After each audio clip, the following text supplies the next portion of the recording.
Hey, thanks for joining me. I'm glad you're here. I'm Jarrell. I'm a human being. Today I want to share with you some of my mods for my handheld consoles, but the green screen is going to interfere with that, so let's go ahead and just snap that out of here.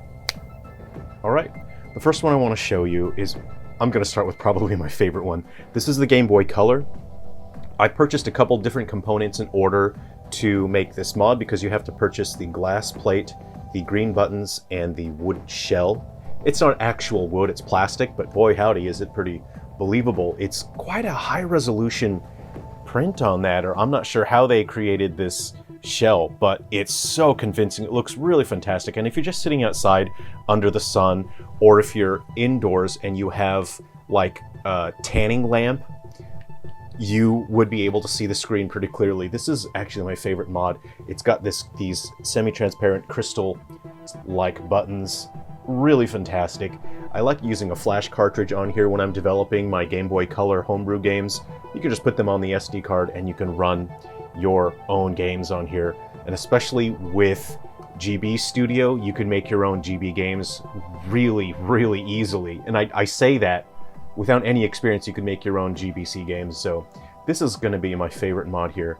And I want to share these with you because I think a lot of you are like me, where you may have consoles that are sitting around, vintage consoles, and you probably don't use them. You've kind of forgot about them. And with shells, you can buy some shells for like 10 bucks, 15 bucks online. I get them from eBay and AliExpress. These days more AliExpress because they have a pretty huge selection there, especially for DS Lite. I don't know what it is about the DS Lite, but there are tons of shell options, and for the Game Boy Advanced SP. So this right now is my favorite DS shell that I've done, this mod. So I've got the gold buttons and the transparent blue. I'm really amped about this. I was playing Resident Evil on this the other day and it was just, oh man, this transparent blue is really sick.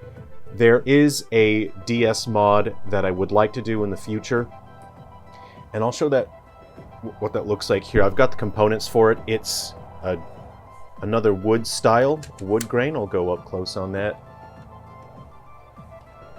There we go. And I've got the crystal transparent green buttons. These are vibrant. Take a look at that. And what I was hoping to do with these buttons, I'll take them out of the package and you can see them a bit better here. What I'm hoping to do is match my GBA SP. So those are the transparent green buttons. Those are going to look really nice, I think, on this dark wood print there. So what I would like to match is my Game Boy Advanced SP that I've done here. Here you can see I'm developing some homebrew and I'm running that. I flashed it to a cartridge so I can produce my own cartridges in studio. And if people want to buy copies of any Game Boy Advance homebrew that I make, they can do that. But I always give out my homebrew ROMs for free. So you can see I've got my GBA SP. Very similar, not exactly the same, but this one has sort of almost a rubberized matte texture to it, whereas this one's sort of a plastic, quite smooth. But this one, oh man, it's so cool seeing this. And when you have a Pokemon Emerald cartridge in there, it matches the buttons. This is my other GBA SP mod that I've done. I was trying to sort of match this, but I couldn't really get buttons that were exact. This is a kind of a different. This is more like a sky blue, and this one's an ice blue. I kind of prefer this one. It's hard to tell. My webcam kind of sucks with colors, honestly. This is another GBA homebrew that I've been working on for a while. I'm still learning to develop on the GBA. Because I don't make money through that, I can only allocate very little amount of time to learning the GBA homebrew. I spend my time focusing on my commercial games, and I would really like to be able to spend more time working on my homebrew stuff. But you can see I've got the yellow buttons there. I really like the transparent buttons, but I would like gold, so I don't know. I'll see if I can find. I've seen metallic gold buttons, but they were a little bit pricey, so I'm pretty happy with the transparent yellow buttons on this sky blue there.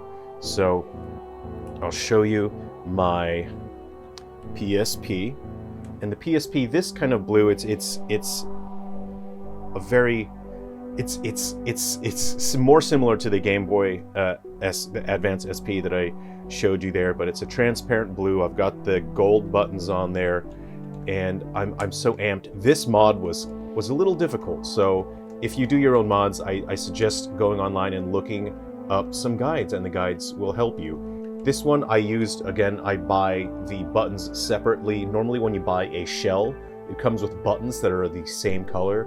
So I buy buttons separately so I can just match the colors however I like them. It was my first time doing a PSP mod, and so it was pretty frustrating, pretty difficult. But I understand that if you do it like 2 times, you become pretty proficient at it. I've reshelled a bunch of DSs, so they're not that difficult for me now, but the PSP, I did make a mistake on my first go, and I broke my screen, which was... It's disheartening when you damage components. So I broke the screen, but it turned out for the best, because the screen that came with my PSP was one that had interlacing, and it was always fugly, and I did not like using this PSP.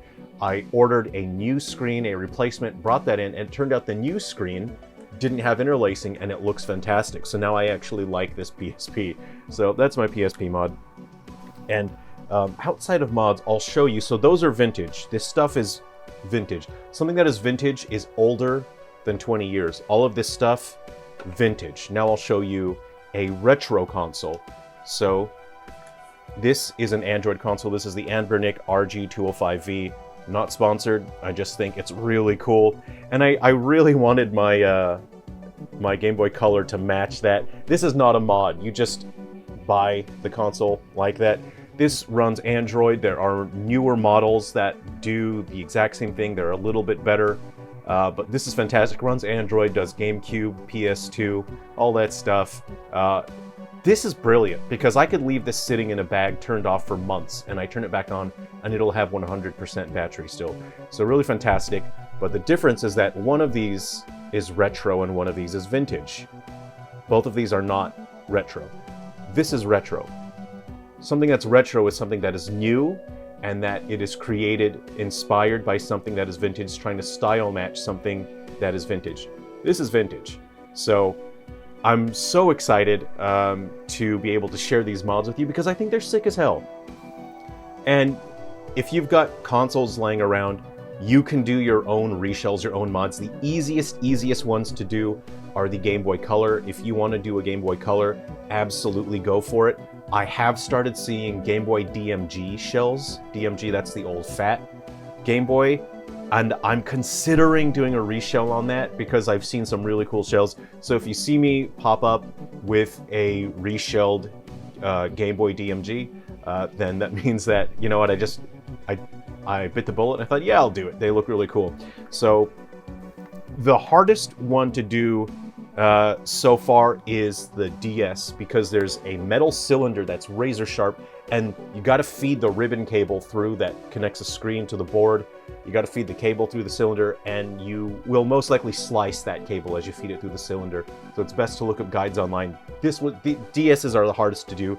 Once you get used to them, they're not that bad. Game Boy Advance is not that hard to do, but there are also, if you have the first model of the Game Boy Advance, there are shells for those that are also very, very cool. I've been wanting to get a Model 1 GBA because they also have the wood grain for that Model 1 GBA, but they go for a ridiculous price.